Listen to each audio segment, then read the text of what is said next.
السلام عليكم ورحمة الله وبركاته. اللهم صل وسلم وبارك على سيدنا محمد وعلى آله وصحبه أجمعين. ازيكم حبايبي؟ عاملين ايه؟ يا رب تكونوا بخير. يا ريت لو أول مرة تزوروا قناتي تنزلوا تحت الفيديو تشتركوا في القناة. يا ريت تفعلوا الجرس عشان يوصلكوا كل جديد. ويا ريت بقى ما تنسونيش في اللايك وفي الشير. ان وصفة بقى النهاردة ان شاء الله هتعجبكم جدا. وصفة النهاردة لكل عشاق المانجا. عاملة بقى معاكم كيكة الجيلي بالمانجا وقطع المانجا والكريمة. بجد تحفة. شايفين شكلها حلو ازاي وطعمها احلى كمان. هعمل برضو معاكم الكيكه كده بطريقه سهله وبسيطه ان شاء الله هتعجبكم جدا. من احلى الكيكات بجد اللي انا بعملها والكل بجد منبهر بيها من كتر حلاوتها. بصوا هتدمنوها كده. يلا بقى عشان ابتدي بقى معاكم في الوصفه. اول حاجه بقى اقول لكم عليها هي مقادير الكيكه. معايا هنا دول 3 كوبايات من الدقيق الابيض المنخول، يا ريت يكون منخول. عليهم معلقه كبيره من البيكنج باودر. 4 بيضات كبار، يا ريت يكونوا بدرجه حراره المطبخ. كوبايه من السكر، كوبايه من الحليب، كوبايه من الزيت. 2 باكت فانيليا. يا ريت الكوبايه اللي انت تعايري بيها هي تبقى نفس الكوبايه اللي تعايري بيها الزيت والحليب والسكر. يلا بقى عشان ابتدي معاكم اعمل الكيكه بقى. بجيب اول حاجه كده بوله كبيره بنزل فيها كده بالاربع بيضات. اكد عليكم تاني يا ريت البيض يكون بدرجه حراره المطبخ، ما يكونش لسه طالع من التلاجة، يعني عشان يديك ايه بس ايه نتيجه مظبوطه ونتيجه احسن. نزلت عليهم كده بالفانيليا. اضربهم كده بالمضرب اليدوي العادي، ولا هنستخدم حتى ولا مضرب كهربائي ولا عجان ولا اي حاجه. بالمضرب اليدوي العادي كده هنعمل احلى كيكه ان شاء الله. انزل كده بقى بكوبايه السكر واضربهم كويس قوي كده مع بعض زي ما انتم شايفين. اول بقى ما احس كده ان السكر بتاعي بدأ كده يدوب، ابتدي ان انا انزل بالزيت واحده واحده. يا ريت تستخدمي بس زيت يكونوا نوع كويس عشان يديكي بس نتيجه حلوه وطعم حلو للكيكه بتاعتك. انزل كده بقى بالزيت وايه مع التقليب المستمر. واحده واحده كده مع التقليب المستمر. هتبتدي بقى تلاحظي ان القوام بتاعك بدأ يتقل كده شويه. المقادير الكيكه دي مقاديري انا وبتاعتي انا. حتى الكيكه دي ممكن تعمليها مع اللي هي كيكه الشاي اللي بتفطري بيها مع كوبايه الشاي الصبح. بتبقى حلوه جدا وسريعه كمان، ما بتاخدش وقت خالص، يعني انت في اقل من 5 دقايق بتعملي احلى كيكه. بضرب بقى كده الخليط كويس قوي كده مع بعض. اول بقى ما ابتدي برضو احس ان السكر بدأ يدوب خالص، اجي نازله بقى بكوبايه الحليب. يا ريت برضو الحليب يكون بدرجه حراره المطبخ، ما يكونش طالع من التلاجة برضو. كل التكات اللي انا بقول لكم عليها دي بتطلع معاكي يعني ايه كيكه ناجحه. خلاص بقى كده السكر بتاعي حسيت بقى ان هو داب خالص والخليط كله اندمج مع بعضه. ابتدي بقى انزل بالدقيق بتاعي واحده واحده اللي انا حاطه عليه البيكنج باودر. اول ما الدقيق بقى كده بيختفي باجي ايه حاطه ايه كميه الدقيق التانية. بفضل بقى احط واحده واحده كده لحد ما اخلص كميه الدقيق اللي معايا مع الضرب المستمر.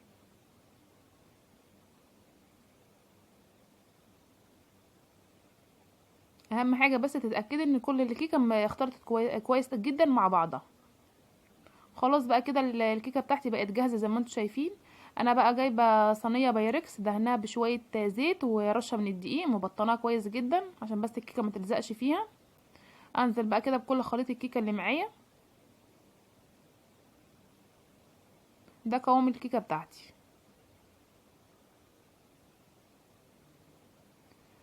خلاص بقى كده الكيكه بقت جاهزه معايا. يا ريت بقى قبل ما تبتدي ان انت تعملي الكيكه بتاعتك تكوني مشغله الفرن على درجه حراره متوسطه اللي هي درجه حراره 180.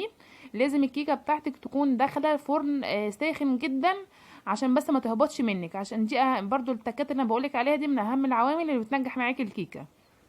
لو دخلت على فرن بارد الكيكه بتاعتك مش هترتفع معاكي خالص يعني. فدي معلومه مهمه جدا. خلاص كده بقى الكيكه بقت جاهزه، هدخلها بقى الفرن بتاخد معايا حوالي 45 دقيقه. ابتدي بقى اجهز معاكم الكريمه. معايا هنا ده باكت كريم شانتيه اللي هو المحلى. معايا 125 جرام لبن مثلج. معايا كريمه خفق اللي هي 200 جرام.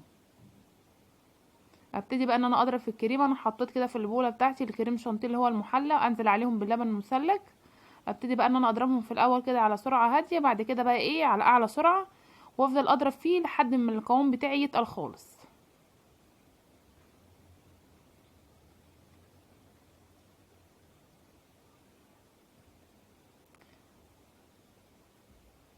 كده بقى قوام الكريم شانتيه بتاعي تقل بالشكل ده. انا ممكن استخدم بس الكريم شانتيه ده في الكيكه، بس انا عشان حابه ان هي يبقى طعمها احلى واغنى الكريمه يعني، باجي نازله عليها ب 200 جرام كريمه لباني. بس ممكن الاستغناء عنها ويبقى ايه بالكريم شانتيه بس يعني، بيبقى حلو برضو. اضربهم برضو كويس قوي كده مع بعض لمده دقيقتين او 3 دقايق، لحد بس ايه ما احس ان الكريمه برضو بتاعتي تقلت خالص كده، والكريمه اللباني اندمجت مع الكريم شانتيه. ده بقى بيبقى شكل قوامهم، بيبقى بالقوام التقيل ده. ابتدي بقى ان انا اعمل معاكم في الجيلي. انا حطيت كده حله على النار، بنزل عليها بكوبايه ميه. انا هستخدم علبتين من الجيلي المانجا. اول بقى ما الميه بتاعتي كده بتغلي زي ما انتم شايفين، باجي نازله عليها بعلبتين الجيلي. انا عايزه بقى الجيلي بتاعي يكون تقيل، ما يكونش خفيف، عشان بس يمسك معايا المانجا اللي انا هحطها. اقلبه كويس جدا، واول بقى ما احس كده ان الجيلي بتاعي داب، اجي مطفيه عليه، واجي نازله عليه بكوبايه ميه ساقعه. خلاص كده الجيلي بتاعي داب زي ما انتم شايفين، اجي مطفيه ونازله ايه عليه النار، واجي نازله بكوبايه ميه ساقعه او كوبايه ميه من الحنفيه عادي خالص يعني. اقلبهم بس برضو كده مع بعض، واسيبهم بقى ايه يبردوا خالص. الكيكه كده بتاعتي خلاص بقت جاهزه، اخدت معايا في الفرن حوالي 45 دقيقه، على حسب بقى الفرن بتاعك. بعرف بقى ازاي ان هي الكيكه بتاعتك استوت. بجيب بقى خله من خله الشيش طاووق او خله سنان او مثلا سكينه، بحطها في قلب الكيكه وهي لسه في الفرن، وبطلعها كده. طالما ما لقيتش اي بقايا كيكه على الخله او السكينه، بعرف كده ان الكيكه بتاعتي بقت تمام ايه كده واستوت. لو طلع فيها بقايا كيكه، بسيب الكيكه بتاعتي يعني كمان حوالي 5 دقايق او 10 دقايق. بسيب بقى الكيكه بتاعتي تبرد خالص، يا ريت تسيبها تبرد خالص عشان بس ما تسيحش الكريمه بتاعتك. واجي نازله بقى بالكريمه اللي انا خفقتها معاكم، افردها كويس قوي كده على الكيكه زي ما انتم شايفين. بس يا ريت زي ما قلت لكم الكيكه تبقى ايه ما فيهاش اي سخونيه، تبقى بارده خالص عشان ما تسيحليش بس الكريمه. بفرد بقى كده الكريمه كويس زي ما انتم شايفين كده. انا جايبه بقى منجايه ومقطعاها مكعبات بالشكل اللي انتم شايفينه ده، انزل بيها كده زي ما انتم شايفين. احاول بقى ان انا افردها كلها ايه على طبقه الكريمه.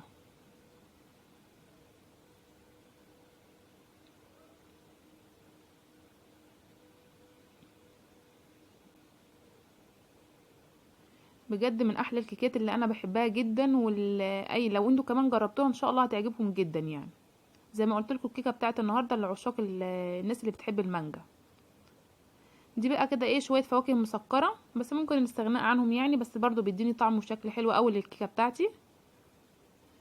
اجيب بقى الجيلي بتاعي البارد، انا سايبه الجيلي في درجه حراره المطبخ اللي هو إيه يعني ايه بارد، مفيهوش اي سخونيه خالص. ابتدي كده احط طبقه من الجيلي على المانجا. انا بحط بقى ايه نص كميه الجيلي، وباجي مدخله بقى الكيكه بتاعت التلاجة لمده نص ساعه او ساعه، لحد ما طبقه الجيلي بتاعتي ايه دي تمسك. بعد كده بطلعها واجي حاطه نص كميه الجيلي التانية، وبعد كده بدخلها برضو التلاجة تاني. يا ريت بقى اما تحطي تانية طبقه تسيبيها ليله كامله، لحد ايه عشان تتاكدي بس ان هي ايه الجيلي بتاعك ايه تماسك خالص يعني.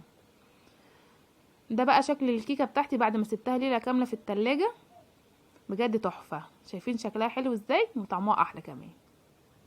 ابتدي بقى ان انا اقطعها كده واقدمها لكم عشان تشوفوا بس الطبقات من جوه عامله ازاي. انا قطعت بقى قطعه كده وقدمتها بالشكل اللي انتوا شايفينه ده كده بقى الشكل النهائي لكيكه المانجا.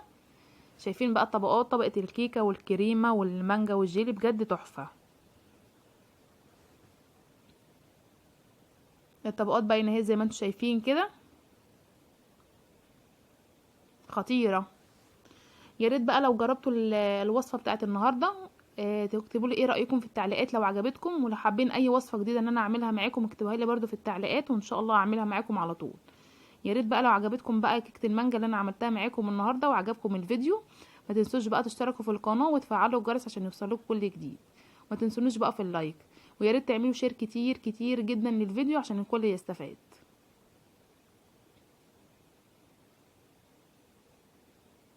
وهسيب لكم ان شاء الله كل المقادير في صندوق الوصف. السلام عليكم ورحمه الله وبركاته.